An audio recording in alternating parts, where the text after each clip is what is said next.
The bastion was dying. The air was thick with damp, the flickering bulbs barely keeping the dark at bay. Rations had been cut again, and the people were afraid. Not just of hunger, but of something worse. Something they couldn't name. Theo Marsh was the first to hear them. It started as a faint murmur in the dead of night, a whisper curling through the tunnels like smoke. At first, he thought it was exhaustion, the hunger playing tricks on his mind. But the whispers didn't stop. They grew louder, clearer. Come closer, Theo. They knew his name.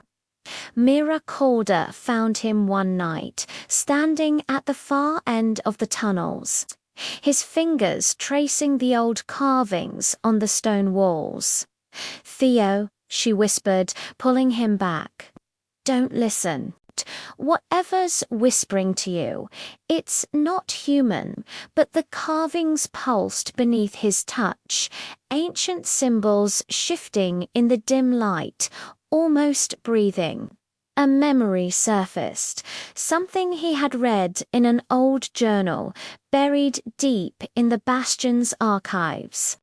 The abyss is not empty. And yet, when Theo closed his eyes, the whispers felt familiar, like a voice he had always known but couldn't place. Silas Kane, the bastion's leader, had no patience for ghosts.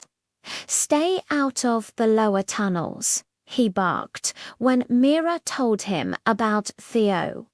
"We have real problems to deal with." But he wasn't there the night Theo followed the whispers. He moved through the tunnels alone, past the flickering bulbs and the damp stone walls, drawn forward by a voice that slipped beneath his skin. The air grew colder. The light from the bastion faded behind him, swallowed by a creeping void. He reached the edge of the abyssal chasm. The ground trembled beneath his feet. The darkness stretched wide, too vast, too deep. His breath misted in the frigid air as the whisper curled around him. "Jumped." Theo swayed forward, his heart hammering. He could see something now, something moving in the depths, its form shifting, unfolding. It wasn't just in the abyss. It was the abyss. A hand grabbed his shoulder. Theo gasped, his body jerking back as Silas's grip tightened. His face was hard, eyes dark with something close to fear. "You don't listen to the dark, Theo."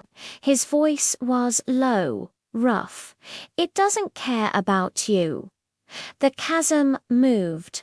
A ripple of shadow twisted at the edge, tendrils stretching toward them, something vast reaching.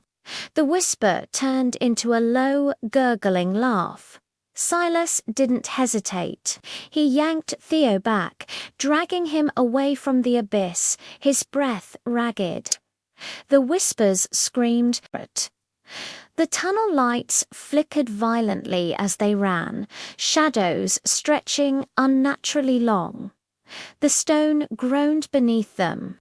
The bastion was shaking. They barely made it back before the ceiling behind them collapsed.